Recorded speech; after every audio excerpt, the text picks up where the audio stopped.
우리 주님 보좌 앞에 나아가 이 찬양 드릴 텐데요.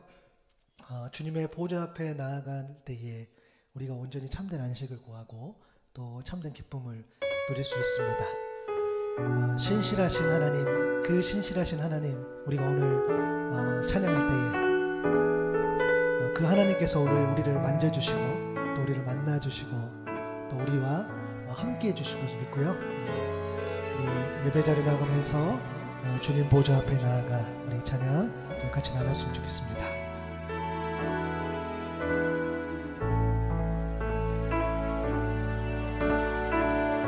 주님 보좌 앞에 나아가 찬양하겠습니다.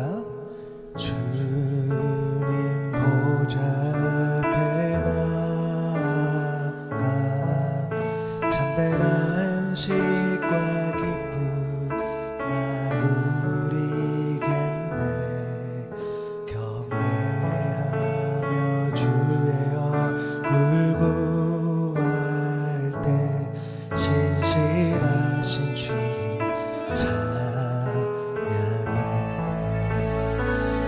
신실하신 하나님, 신실하신 주, 나의 주 하나님은, 나의 주 하나님은 신실하신 주님. 기도 들으시는 하나님, 기도 들으시는 하나님, 폭풍 속에 내 등불 내 노래시라. 주의 날개 아래서 내 맘 쉬리.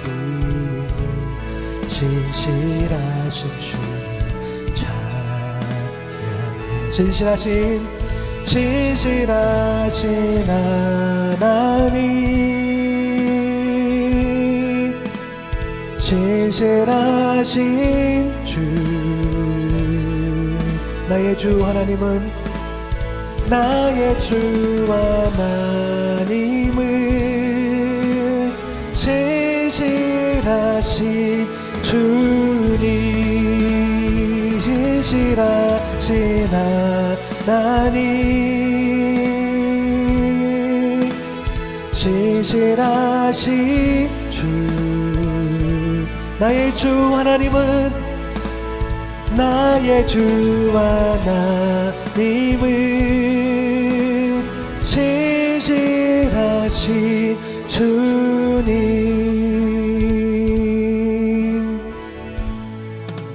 평화 내려주신 하나님, 평화 내려주신 하나님,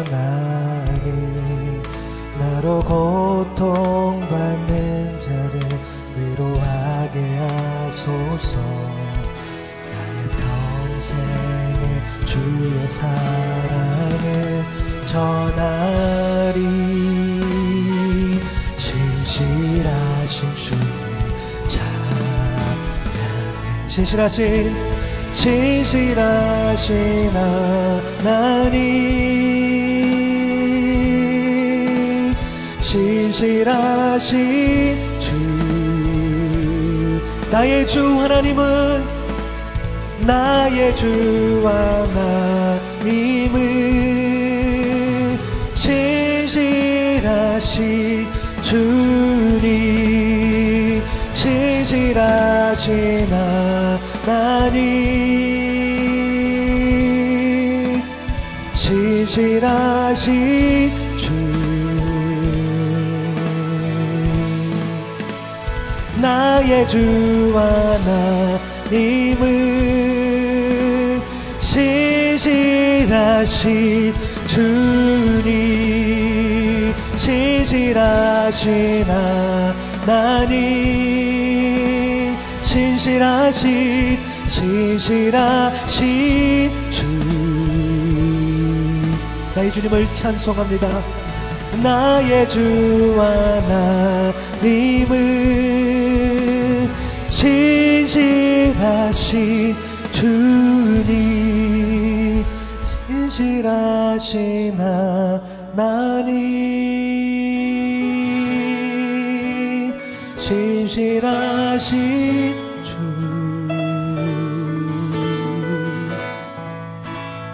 나의 주 하나님은 신실하신 주님.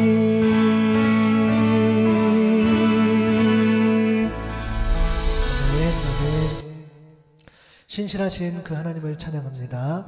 그 하나님께서 우리를 이곳 가운데 오셔서 우리를 다스려 주시기를 소망합니다. 우리 오셔서 다스리소서 같이 찬양하도록 하겠습니다. 산과 시내와 붉은 노을과 내 모든 것 다 드리니 오셔서 다스리소서.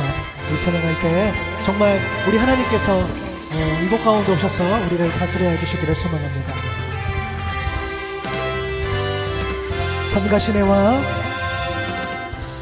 산과 시내와 붉은 노을과 땅의 모든 것 주 다스리네.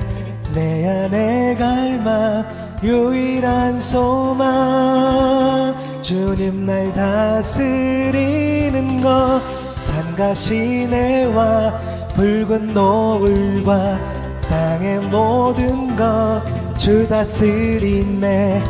내 안에 갈망 유일한 소망 주님 날 다스리는 것.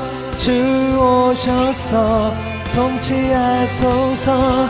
헛된 나의 꿈 얻은 거두사 내 모든 것 다 드리니 오셔서 다스리소서. 아멘. 그 하나님께서 우리의 생각을 넘어서 우리 함께 하십니다. 생각을 넘어 모든 말보다 나의 생활이 말하게 하소서. 세상 그 어떤 것보다 소중한 내 주님 날 이끄심을 주 오셔서 통치하소서. 헛된 나의 꿈 얻은 거두사 내 모든 것 다 드리니 오셔서 다스리소서. 주 오셔서 통치하소서.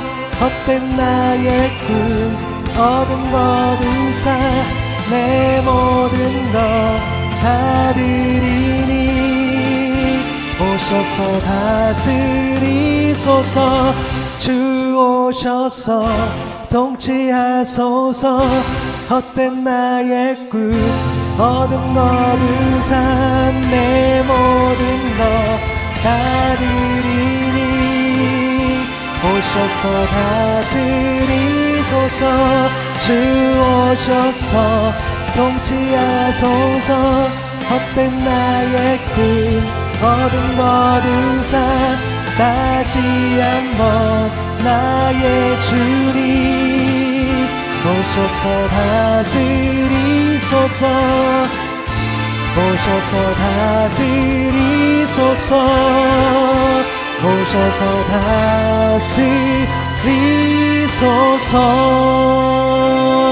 다스리소서. 아멘. 아멘. 하나님께서 우리 가운데 오셔서 우리를 정말 다스려 주시기를 소망합니다. 우리 마지막으로 한 번 더 찬양할 텐데요. 모든 상황 속에서 주를 찬양할지라 저랑 같이 찬양하겠습니다. 모든 상황 속에서 주님을 찬양할지라 주를 찬양할지라 주는 너의 큰 사랑 주는 너의 큰 사랑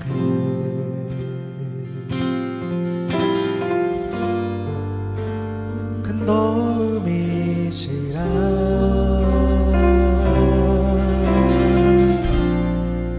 주의 얼굴 구할 때 아멘 주의 영을 부사 주의 영을 부으사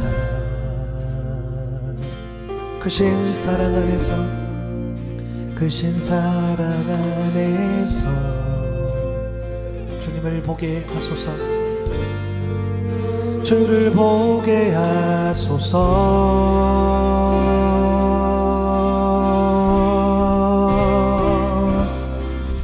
내 영혼이 확정되고 확정되어 싸우니 믿음의 눈 들어 주를 바라봅니다. 내 영혼이 확정되고 확정되어 싸우니 믿음의 눈 들어 주를 바라봅니다. 모든 상황 속에서 그렇습니다. 주님을 찬양할지라 주를 찬양할지라 주님은 너의 큰 상급 주는 너의 큰 상급 큰 도움이시라 큰 도움이시라.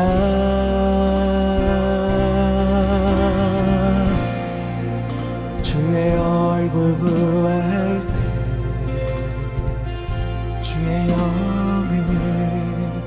주의 영을 부으사 크신 사랑 안에서 크신 사랑 안에서 주를 보게 하소서. 주를 보게 하소서.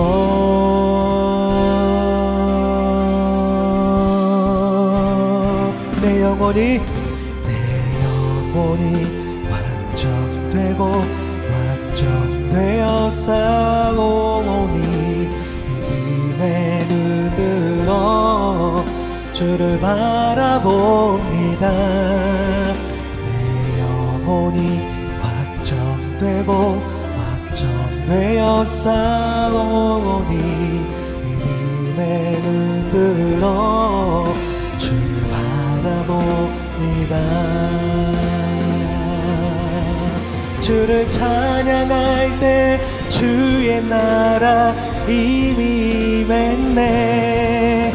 주의 영원한 나라 보게 하소서. 주의 나라 할 때 주의 나라 이미 맺네.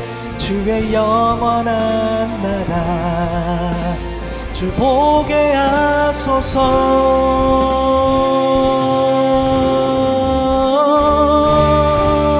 내 영혼이 확정되고 확정되어 싸우니 믿음의 눈 들어 주를 바라봅니다. 내 영혼이 확정되고 되어 싸우니 믿음의 눈 들어 주를 바라봅니다. 하나님, 오늘 우리와 함께하여 주옵소서. 모든 상황 속에서 주님을 찬송하길 소망합니다. 이 예배 가운데 함께하여 주시고 우리와 동행하여 주시고 우리가 온전히 주님을 만나기를 소망합니다. 하나님, 우리와 함께하여 주십시오. 우리의 마음이 온전히 하나님을 향해 우리의 마음이 집중할 수 있도록 도와주옵소서. 감사합니다. 오늘 우리에게 주신 찬양 말씀은 마태복음 1장 1절과 누가복음 3장 8절입니다. 네, 마태복음 1장 1절 또 누가복음 3장 38절 두 절의 말씀입니다. 우리 말씀을 우리 한 목소리로 같이 읽도록 하겠습니다. 시작.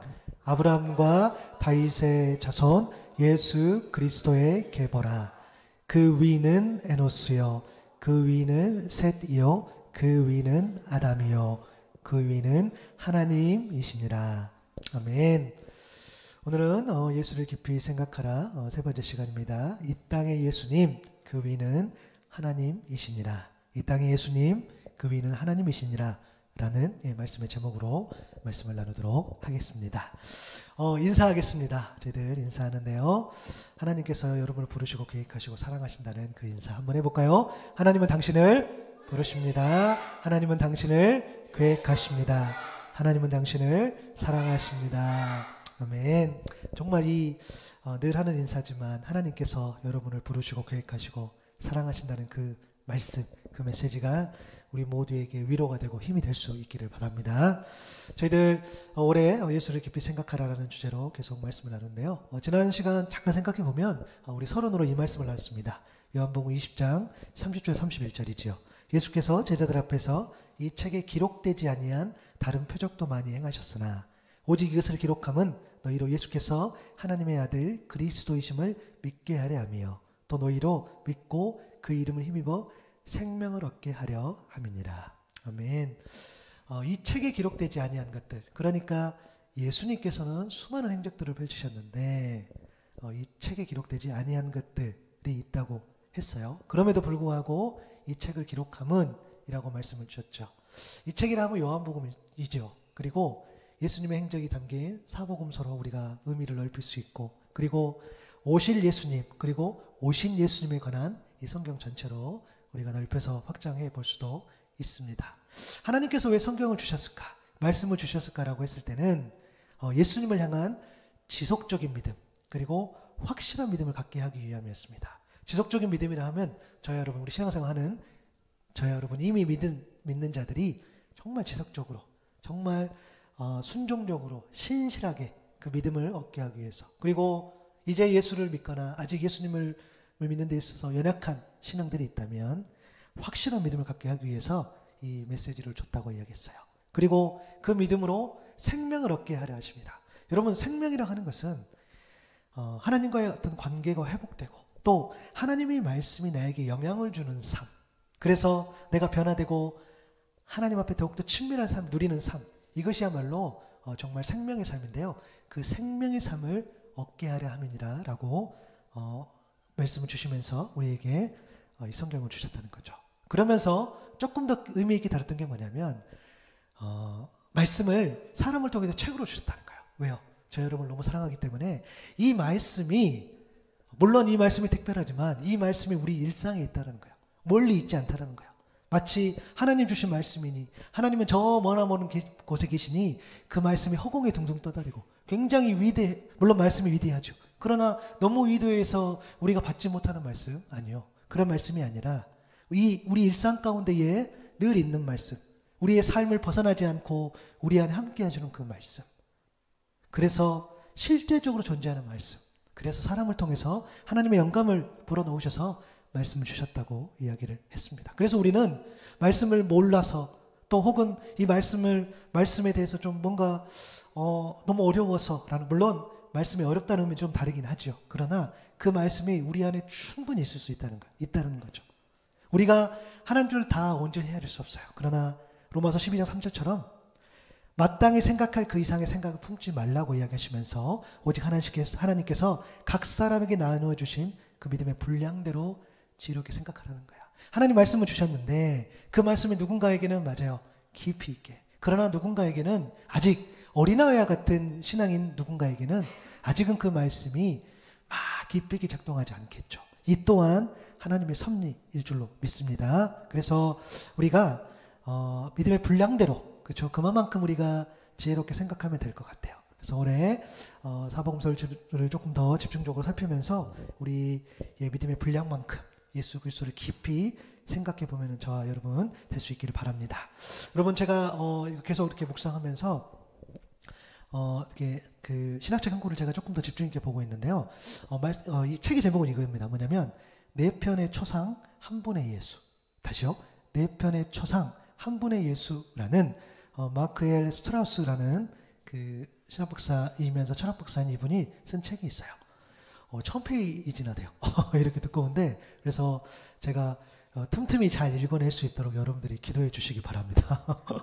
두껍더라고요. 네. 그럼에도 이 책의 소제목이 뭐냐면 사복음서와 예수 그리스도의 영구 인문이에요. 그러니까 이 복음서를 굉장히 이제 딱딱한 그런 신학이지만 최대한 딱딱하게 느낄 수 있죠.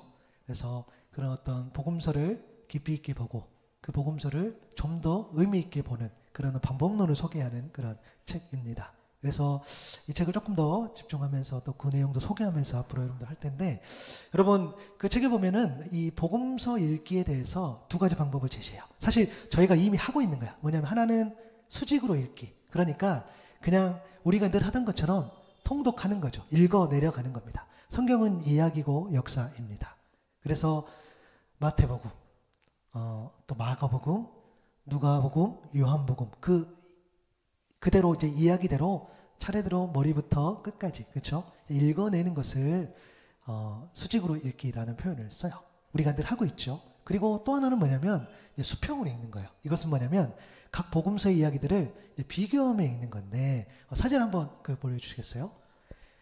어떤 이야기는 마태복음에 이렇게 기록이 되어 있고, 또 마가복음에는 이렇게 기록이 되어 있고, 누가복음에는 이렇게 기록이 되어 있고, 또 요한복음에는 이렇게 기록이 되어 있다라는 거예요. 그래서 그렇게 이제 비교해 가면서 읽는 겁니다. 마태복음에 나오는 이야기가 있어요. 또 어떤 이야기는 마태복음과 누가복음에 나온 이야기가 있고, 그렇죠? 그래서 하나님께서 그 네 관점을 주시면서 다양하게 예수 그리스도에 대해서 이야기를 해줍니다. 물론 저는 2번인 수평으로 읽기 방법을 더 선호하긴 합니다. 실제로 그렇게 더 공부하는 편인데, 어찌됐든 우리가 예수 그리스도를 알아가고 또 이렇게 깊이 이렇게 생각해보고, 그렇죠? 그래서 그 말씀을 우리 안에 이제 새겨가는 그런 과정 가운데서는 일단은 성경을 잘 읽어야 되겠죠. 의미를 살펴봐야 되겠죠. 그래서 여러 가지 방법대로 우리가 적용해 보면 참 좋겠는데요. 이렇게 우리가 복음서를 묵상하면서 대부분 성도님들이 겪는, 그러니까 한 가지 당혹스러움이 있어요. 뭐냐면 성경을 안 보시는 분은 모르겠지만 이제 신약 성경을 이렇게 읽기 시작하면은 모든 분이 겪는 당혹스러운 것이 뭐냐면, 이 마태복음을 시작해 보면은 이 계보가 나옵니다. 그렇죠? 계보라 하면 한 가문의 어떤 그런 계통, 그런 혈통들을 적은, 소위 말하면 우리가 족보이겠죠. 족보.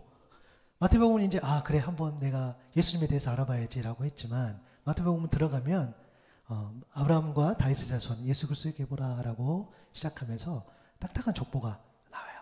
여러분 어떠세요? 집에 혹시 족보가 있으세요? 본 적이 없죠, 그렇죠? 물론 있으면 되게 뼈대 있는 집안이라고 할 수도 있을 것 같기는 해요, 그렇죠? 과연 요즘 최근에 우리 살아가면서 집안에 족보가 있을까라고 생각이 좀 들어지긴 한데, 물론 있는 집은 있겠습니다. 그러나 대부분은 그 족보가 없고, 있을까라고 해서 뭐 일부러 찾아보거나 그러지는 않을 것 같습니다. 최근에 제가 이 족보 때문에 생각한 일이 있었는데, 이게 뭐냐면, 여러분 사국 좋아하세요? 요즘에 고려 거란 전쟁이라는 드라마에서 사극을 해요. 그렇죠? 예. 여러분들은 늘 성경만 읽으시니까 드라마를 안 보시니까 저만. 예. 거기에 이제 강감찬 장군 이야기가 나옵니다. 그래서 이제 강감찬 장군하고 이제 고려 현정 때 이야기인데, 우리 강감찬 장군 하면은 귀주대첩. 그래서 을지문덕의 살수대첩, 그리고 우리가 잘 아는 이순신 장군의 한산도 대첩, 그리고 강감찬 장군의 귀주대첩, 이렇게 유명하죠. 거란군 10만의 거란군을 한 2,000명 정도 남기고 다 섬멸했던 그 이야기. 제가 왜 이야기를 하냐면, 제가 이제 강시잖아요. 그래서 강시함 족보하면은 이 강감찬 장군 이름을 알고 있어요. 우리 집안에 강감찬 장군 유명한 분이 있다. 이 정도로 알고 있어서 뭐 제가 족보를 본 건 아니지만 그 계통에 있기 때문에, 그래서 뭐 족보, 계보하고 뭐 우리 집안 이렇게 이야기하면은 이 강감찬 장군의 이야기를 이렇게 떠올리고 이렇게 말하기도 합니다. 제가 이번에 좀 찾아봤었는데 몰랐었어요. 사실 좀 부끄러운 이야기인데, 이분이 장군이지만 원래는 문관이었어요. 문관이어서 재상이었죠. 문관이었는데 나중에 또 장군이 되어서 거란군을 섬멸하는 어떤 그런 모습들을 보게 되는데, 어찌됐든 사실은 이렇게 족보 이야기, 계보 이야기 하면은 딱딱해요. 거부감이 있고 라고 해요. 그럼에도 불구하고 그것을 물론 지금도 그러겠죠. 과거에도 그렇고 중요하게 여긴다라고 생각한다면 뭘까라고 했을 때는 결국에는 이 계보라는 거는 이 집안 이야기죠. 그래서 집안 사람들의 어떤 마음과 힘을 한데 뭉치는 데 효과가 있었어요. 우리 집안은 이런 집안이다. 그죠? 왜냐면은 계보 족보라는 것이 자기 집안의 이야기를 쓰는 거잖아요. 그래서 어떤 집안의 질서라든가 또 어떤 가풍, 그렇죠? 또 어떤 화목일 수 있겠죠. 특히 이제 과거에는 또 우리나라 같은 경우는 또 이렇게 계급이 있었잖아요. 그러기 때문에 이런 어떤 계보나 족보가 더 중요하게 작용했죠. 그러나 사실 조금 더 본질적으로 접근해 보면 계보라는 것은 결국에는 우리 뿌리를 이야기하겠잖아요. 그래서 우리가 어떤 사람인지, 내가 어떠한 사람인지, 또 우리 집안이, 또 내가 어디서부터 왔는지를 사실은 이런 계보나 족보를 통해서 일정 부분 설명할 수 있다는 거예요. 내 정체성, 내 가정, 내 집안이, 내가 속한 공동체가 어떤 삶의 가치를 가지고 어떤 사람인가 한다 살아가고 있는지를 봤을 때는 그 계보나 족보가 의미가 있다라는 거예요. 그래서 우리가 어떻게 살아갈까라고 이렇게 생각해 보면은 그 계보나 족보가 분명히 의미가 있다라는 거예요. 만약에 예를 들어서 조상, 그렇죠. 이게 믿음의 우리 이게 조상들이 독립운동을 했다라고 한다면 그 후손들이 그 독립운동을 했다는 것에 대해서 무시하지 못할 것 같아요. 뭐 즉 옛날에 그랬지 지금은 상관없다라고 할 수 있을지는 모르나 그 의미를 가볍게 여기지는 못할 것 같아요. 만약에 그렇게 된다라고 한다면 그거와 마찬가지죠. 그래서 어떤 계보나 족보의 의미가 어떤 자부심, 긍지, 명예, 그렇죠. 또 사람의 어떤 그 사람의 어떤 그런 인간성들 그런 것들을 일정 부분 설명할 수 있다라고 했을 때는 의미가 있다는 겁니다. 오늘 본문을 보니까 사실 성경에는 여러 개의 족보가 나오긴 해요. 많이 나와요. 창세기도 나오는데 이렇게 딱딱한 거, 그렇죠? 분명히 계속 이야기합니다. 하나님께서 말씀을 주셨을 때는 우리로 하여금 읽게 하시고 그 말씀을 깨닫게 하시고 하나님의 뜻을 우리가 알게 하는 건데 우리가 막 엄청 읽는데 힘이 들고 우리에게 의미가 없게 이게 적혀진다? 그럴 수가 없다라는 거예요. 그래서 딱딱하게 시작하는 이 말씀이지만 이 계보이지만 하나님께서 이 사람을 통해 쓰게 하실 때는 그런 어떤 신학적 의도가 있다라는 겁니다. 마태복음 1장 1절이죠. 아브라함과 다윗의 자손 예수 그리스도의 계보라. 그리고 2절부터 어떻게 되냐면 아브라함이 이삭을 낳고 또 누구 낳고 또 누구 낳고 이런 표현들이 반복이 돼요. 우리 잘 알죠. 그리고 17절까지 갑니다. 16절까지 가고 17절에 그런즉 모든 대수가 아브라함부터 다윗까지 14대요. 다윗부터 바벨론으로 사로잡혀 갈 때까지 14대요. 바벨론으로 사로잡혀 간 후부터 그리스도까지 14대더라 라고 기록이 되어 있어요. 14대 14대 14대 이렇게 되어 있는 거죠. 왜 저렇게 기록되어 있는가는 학자도 잘 몰라요. 그러나 어찌됐든 그 형식이 그렇게 되어 있어요. 그러면 누가복음에는 어떻게 되어 있었냐? 3장 23절이죠. 예수께서 가르치심을 시작하실 때에 30세쯤 되시니라 사람들이 아는 대로 요셉의 아들이니 요셉의 위는 헬리오라고 기록이 되어 있습니다. 그래서 이거는 아까는 낳고 위에서 아래로 쭉 가고 있는데 이거는 반대로 위로 이렇게 올라갑니다.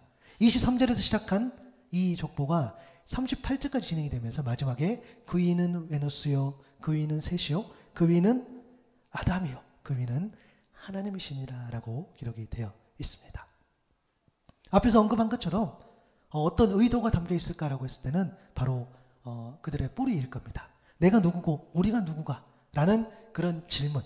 예수 그리스도를 지금 소개하고 있는데 예수님의 계보, 그러니까 이 책을 지금 읽고 있는 사람들이 이 예수님의 계보를 보면서 전혀 상관이 없지 않다, 의미가 있다, 그 계보에 함께한다라는 것을 이야기하려고 지금 이 계보가 소개된다라는 거죠. 여러분 잘 아시다시피 성경은요, 선택된 백성, 이스라엘 백성이 먼저 1차 이 성경을 받은 사람이죠. 그렇죠? 왜 이스라엘 백성을 선택했을까라는 것은 하나님의 주권입니다. 하나님께서 이스라엘 백성을 은혜로, 그래서 그걸 은혜라고 하는 거죠. 선택하셨어요. 선택하셔서 그들을 사용하시고 확장해 가시는 것. 하나님의 뜻과 계획을 이루어 가시는 것이 바로 성경의 이야기입니다. 그래서 이스라엘 백성들은 그런 자부심이 있다는 거예요. 창세기 35장 10절에 보니까 하나님이 그에게 이르시되 내 이름이 야곱이지만은 내 이름을 다시는 야곱이라 부르지 않겠고 이스라엘이 내 이름이 되리라 하시고 그가 그의 이름을 이스라엘이라 부르시고, 이제 야곱이 이스라엘이 되는 거죠. 그래서 이스라엘을 통해서 12지파, 이제 민족이 일어나가는 그런 과정들이 바로 성경의 이야기입니다. 출애굽기 1장 1절에서 5절을 보니까 야곱과 함께 각각 자기 가족을 데리고 애굽에 따른 이스라엘 아들들의 이름은 이러하니 2절부터 르우벤, 시므온, 레위, 유다, 이사갈, 스불론, 베냐민, 단, 납달리, 갓, 아세, 그리고 요셉까지 쭉쭉 이야기가 되는 거죠. 이렇게 시작한 한 가정, 하나님께서 민족을 이루시는 그런 과정들입니다. 물론 이스라엘 백성이 애굽에서 종살이 할 때가 있었어요. 그러나 하나님께서는 결국 그들을 건져내 주신다는 거예요. 그래서 이스라엘 백성들에게는 큰 의미가 있다는 거예요. 내가 어디에 걸려 있는지. 그래서 그들은 족보를 굉장히 중요하게 생각했어요. 혈통. 왜냐? 그게 하나님께서 그렇게 하셨기 때문에 하나님께서 야, 너 내 거야 라고 이야기를 하신 거죠. 이사야 43장 1절에서 3절 너무 유명한 말씀이죠. 야곱아 너를 창조하신 여호와께서 지금 말씀하시느니라. 이스라엘아 너를 지으신 이가 말씀하시느니라. 너는 두려워하지 말라. 내가 너를 구속하였고 내가 너를 지명하여 불렀나니 너는 내 것이라. 내가 물 가운데로 지날 때에 내가 너와 함께 할 것이라. 강을 건널 때에도 물이 너를 침몰하지 못할 것이며 내가 불 가운데로 지날 때에 타지도 아니할 것이며 불꽃이 너를 사들지도 못하리니 대저 나는 여호와 내 하나님이요 이스라엘의 거룩한 이요 내 구원자입니다. 아멘. 여러분, 내가 좀 힘들 수 있어요. 내가 좀 어려운 상황에 놓일 수 있어요. 내가 고난 중에 놓일 수 있어요. 내가 복잡한 상황, 누가 나를 공격하고 누가 나를 힘들게 하고 누가 나를 어렵게 하는 그런 상황에 있다 할지라도 내가 누구야? 하나님께서 나를 이스라엘을 불러서 선택하시고 내가 물 가운데에서도 힘을 얻고 내가 넘어지지 않고 물과 불 그 어려운 상황 가운데서도 여전히 하나님께서 지켜주신다라는 그 뿌리, 그 정체성이 있다고 한다면 그렇죠. 이런 어려운 상황 가운데에 능히 이겨낼 수 있는 힘이 생긴다는 거예요. 내가 지금 힘들지만 내가 누구였더라? 그래 맞아. 난 하나님께서 나를 택하신 백성이야. 내가 그의 자녀야 라는 나의 어떤 소속, 그것을 확실하게 믿고 붙잡았을 때에 능히 이겨낼 수 있다라는 거예요. 그래서 그 내용이 적힌 계보가 굉장히 중요했다는 거죠. 베드로전서 2장 9절에도 나와 있어요. 그러나 너희는 택하신 족속이요 왕같은 제사장들이요 거룩한 나라요 그의 소유가 된 백성이니 이는 너희를 어두운 데서 불러내어 그의 기이한 빛에 들어가 계신 이의 아름다운 덕을 선포하게 하려 하십니다.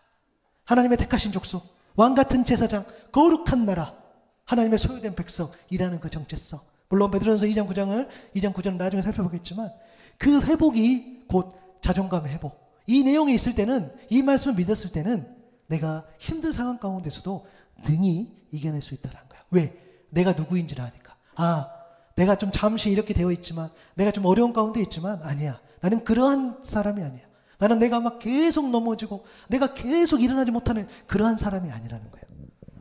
저 여러분이 그러한 하나님께서 우리를 택하신 줄로 믿습니다.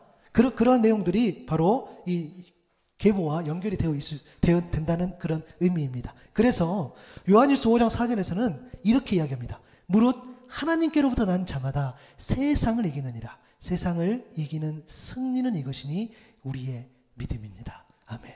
여러분, 승리는 어떤 조건의 의무가 아니라는 거야. 내가 재물이 많아야 승리하고 그럴 것 같아요. 내가 지식이 많아야 승리할 것 같아요. 내가 능력이 많아야 승리할 것 같아요. 내가 경험이 많아야 승리할 것 같아요. 내가 인맥이 있고 내가 학벌이 있고 누구 아는 사람이 있어야지 내가 막 잘 나가고 내가 세상에서 승리할 것 같아요. 아니요. 그것에 많고 조금에 있지 않다라고 이야기해요. 하나님께로부터 난 자마다 세상을 이기는 것은 뭐냐면 결국은 믿음이라는 거예요. 예수 그리스도가 곧 하나님의 말씀이고 하나님과 함께 하시고 그리고 예수 그리스도와 그 뜻이라는 진리, 이 진리를 믿는 믿음이 곧 세상을 이기는 승리인 줄로 믿습니다. 이것을 믿는 자, 그러니까 벌써 소속이 달라요. 시작점이 다른다는 거야. 나는 어떠한 집안, 그렇죠. 하나님과 함께하는 집안, 그 사람들은 세상을 이기는 승리, 이 방법도 다르다는 거예요. 그래서 뿌리가 어디로부터 이렇게 연결되느냐가 굉장히 중요하다는 거예요. 여러분 오늘 본문 봐볼까요? 마태복음 1장 1절과 3장 38절 다시 봐볼게요. 아브라함과 다윗의 자손 예수 그리스도의 계보라. 그 위는 에노스요 그 위는 셋이요 그 위는 아담이요 그 위는 하나님이시니라. 여러분 이스라엘의 뿌리 정체성을 저는 오늘 이 마태복음과 누가복음 말씀을 합쳐서 좀 이렇게 정리를 하고 싶어요. 아브라함과 다윗의 자손으로 오신 예수 그리스도가 나와 우리의 시작이며 그 시작 끝 위에 하나님이 계신다. 다시요. 아브라함과 다윗의 자손으로 오신 그 예수 그리스도가 나와 우리의 시작입니다. 그리고 그 시작과 끝 그 위에 하나님이 계신다는 거예요. 여러분, 마태복음 잠깐 이야기해 볼까요? 굉장히 유대인다운 복음서입니다. 하나님 마태를 사용하시면서 유대인의 메시아, 유대인 안에서 메시아가 오신다라는 것을 보여준 게 바로 이 마태복음 이야기예요. 그래서 아브라함과 다윗의 자손, 마태복음 1장 1절이죠. 아브라함과 다윗의 자손 예수 그리스도의 계보라. 유대인들에게 가장 중요한 것은 이 아브라함의 약속, 다윗의 약속이었어요. 그것을 통해 주신 하나님의 말씀, 그 언약이 그들에게는 너무 중요했기 때문에, 가장 중요했기 때문에 메시아가 오신다면 그 자손으로 반드시 오셔야 된다는 거예요. 그래서 예수님을 아브라함과 다윗에게 주어진 그 언약의 완성, 그래서 정말 왕으로 오신다, 그것을 이야기하려고 이 마태복음을 썼다는 거예요.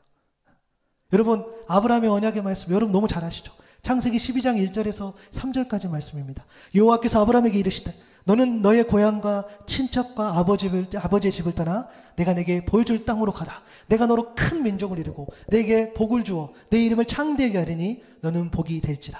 너를 축복하는 자에게는 내가 복을 내리고 너를 저주하는 자에게는 내가 저주하리니 땅의 모든 족속이 너로 말미암아 복을 얻을 것이라 하신지라.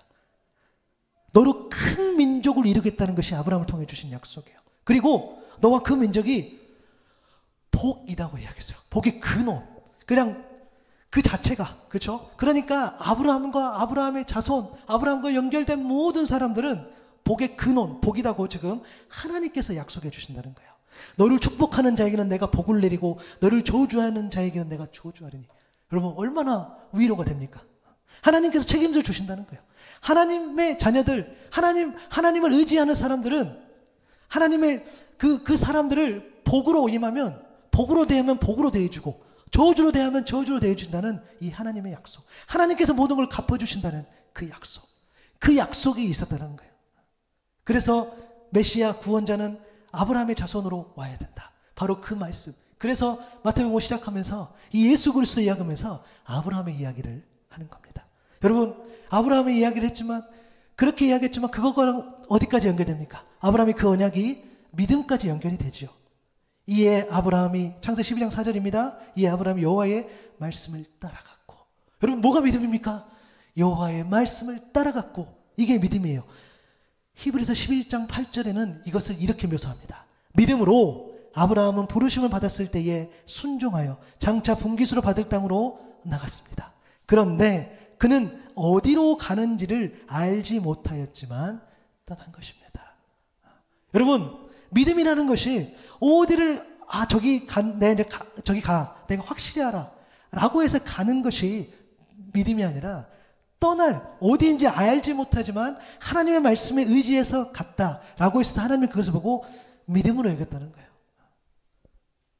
말씀에 따른 것이 곧 믿음이고, 어디를 가야 할지를 알지 못했지만 말씀을 믿고 행동으로 옮긴 것이 곧 믿음이다라는 거죠. 그래서 이스라엘 백성에게 이 아브라함의 약속, 아브라함의 믿음이 너무 중요했고 소중했다는 거예요. 그래서 그들을 아브라함의 믿음의 조상이라고 이야기하는 겁니다.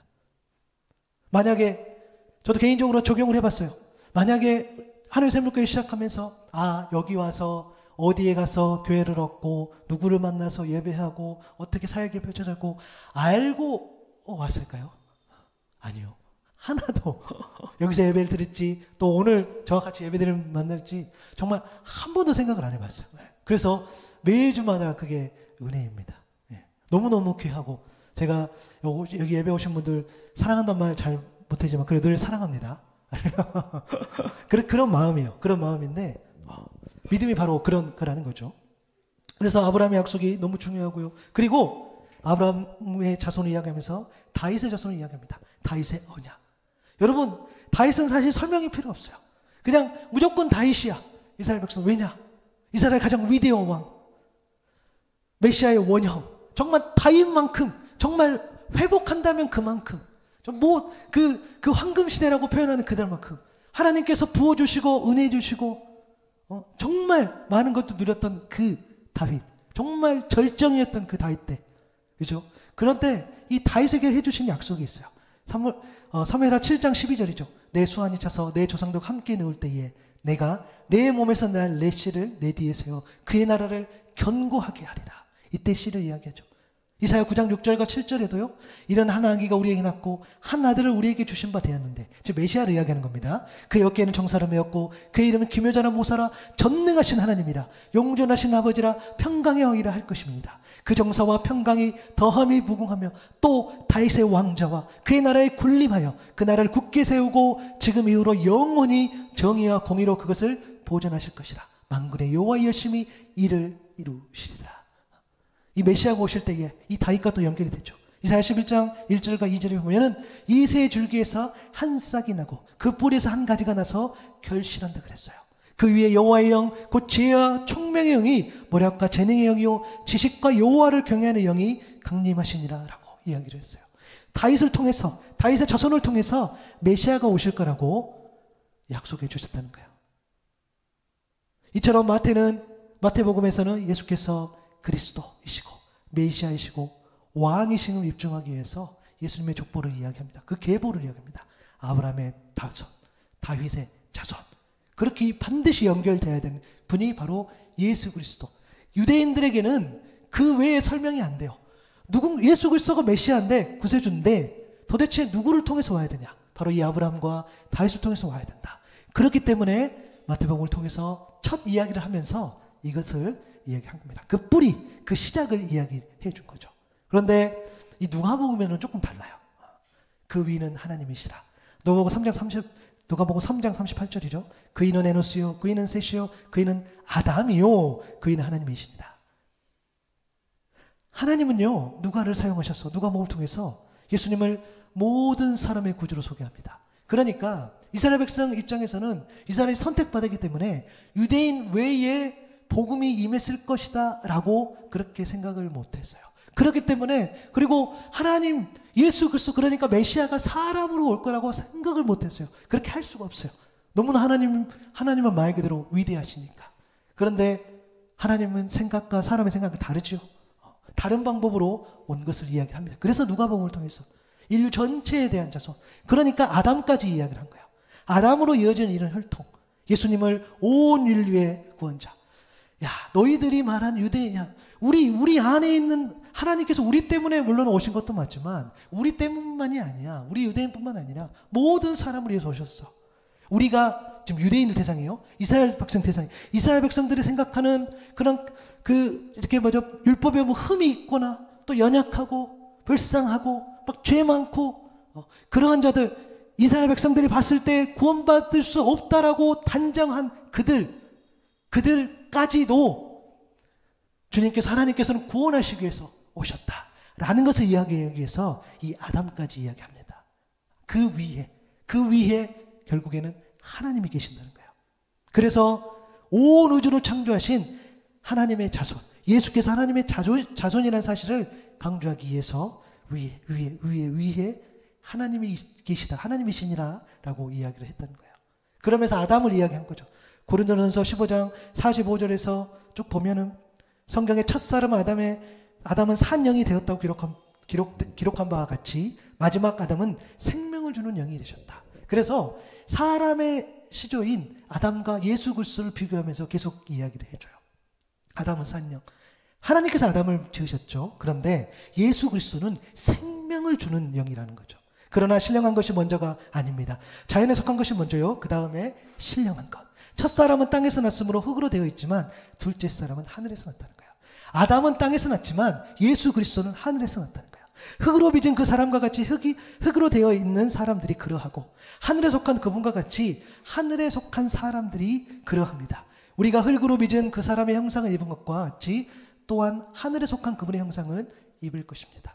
그러니까 아담에 머물러 있다라고 한다면 결국 죽을 수밖에 없고 거기 한계가 있지만 예수 그리스도, 결국에는 하나님까지 연결되는 그 예수 그리스도를 통해서 하늘에 속한 자로 우리가 나아갈 수 있다는 거예요. 그래서 아브라함과 다윗의 자손으로 오신 예수 그리스도가 나와 우리의 시작이고 그 시작과 끝 위에 하나님이 계신다라고 우리가 말할 수 있다는 거예요. 그 정체성, 그 정체성을 이야기하려고 이 말씀을 주는 건데, 이 정체성이 또한 저와 여러분의 우리의 정체성이 될 수 있기를 바랍니다. 정말 그렇게 되기를 바라요. 여러분, 오늘 말씀에서 한 발자국만 좀 더 가볼게요. 아브라함과 다윗의 자손을 이야기할 때요, 분명 유대인의 혈통인데요, 사실 우리가 계보를 잘 살펴보지 않았지만 그 계보에 보면 보통은 남자들을 통해서 이 기록이 되어 있는데, 이 마태복음의 족보에는 보면은 여성이 5명이나 등장합니다. 다말, 라합, 룻, 우리아의 아내 밧세바죠. 그리고 예수님의 어머니 마리아가 등장합니다. 여러분, 다말은 누구냐면 야곱의 아들 유다의 며느리. 근데 이 유다의 며느리인 이 다말이 유다하고 이 관계를 맺고 남편의 대를 잇는 아들을 낳습니다. 또 라합은 누굽니까? 여리고에 살던 가나안의 창녀였어요. 그는 여인이었고 창녀였고 이방인이었어요. 그런데 그 족보에 등장해. 왜? 여호수아가 여리고를 무너뜨리기 전에 이스라엘 정탐꾼 그때에 숨겨져서 이 계보에 등장한다는 거예요. 여러분, 룻 모함 여인이었어요. 그런데 이 여인, 여러분, 예수님의 계보, 예수님의 이 족보, 예수님 집안 사람이 등장한다니까요. 룻기 1장 16절 17절. 저는 이 말씀 볼 때마다 너무너무 놀라워요. 룻이 이르되 내게 어머니를 떠나며 어머니를 따르지 말고 돌아가라 강건하지 마옵소서. 어머니께서 가시는 곳에 나도 가고 어머니께서 머무시는 곳에서 나도 머물겠나이다. 어머니의 백성이 나의 백성이 되고 어머니의 하나님이 나의 하나님이 되시리니 어머니께서 죽으시는 곳에서 나도 죽어 거기 묻힐 것이라. 만일 내가 죽는 일 외에 어머니를 떠나면 여호와께서 내게 벌을 내리시고 더 내리시기를 원하나이다 하는지라. 여러분, 유대인들도 이만큼 고백하는 사람이 저는 드물다고 생각해요. 모함 여인이었어요. 이방 여인. 그런데 그가 하나님을 고백할 때 얼마나 이 깊이 있는 고백, 과연 그렇게 할 수 있었을까? 정말 하나님께서 마음의 중심을 보실 것 같아요. 그래서 이 룻이 예수님의 계보에 등장을 합니다. 그리고 우리아의 아내로 기록된 이 밧세바, 사실 피해자죠. 진짜 다윗 나빠요. 이 여인이 잘못한 건 없어. 그런데 여러분, 우리가 계보, 족보, 그렇죠? 사람이 기록한다고 분명히 이야기했어요. 그러면 불편한 이야기 뺄 수 있잖아요. 어려운 이야기 뺄 수 있잖아요. 그 사람이 어떤 일을 했어도 그 사람 너무 흠이 많아, 결함이 많아. 그러면 뺄 수 있어요. 왜냐하면 우리아의 아내인 이 밧세바가 아무리 피해자고 아무리 연약해도 그 사람의 이름을 언급했을 때는 다윗의 허물이 드러날 수밖에 없잖아. 그죠? 사람 같았으면 이 기록을 뺐을 겁니다. 그러나 하나님이 만지시는 이 기록이기 때문에 여기에 들어간다는 거예요. 여러분, 마태복음이 아무리 유대인의 관점으로 서서 유대인들의 어떤 혈통을 이야기한다 할지라도 하나님께서는 뭐라고 이야기하십니까? 야, 그거 아니야. 너희들 자꾸 혈통 그러는데 너희들 그거 아니라니까. 갈라디아 3장 29절의 말씀처럼 너희가 그리스도의 것이면 곧 아브라함의 자손이요 약속대로 유업을 입을 자니라. 아멘. 너희들이 그리스도의 것, 예수 그리스도와 연결되었을 때야 진정으로 아브라함의 자손이라고 이야기를 하는 겁니다. 우리의 뿌리가 그렇다는 거예요. 우리의 뿌리가.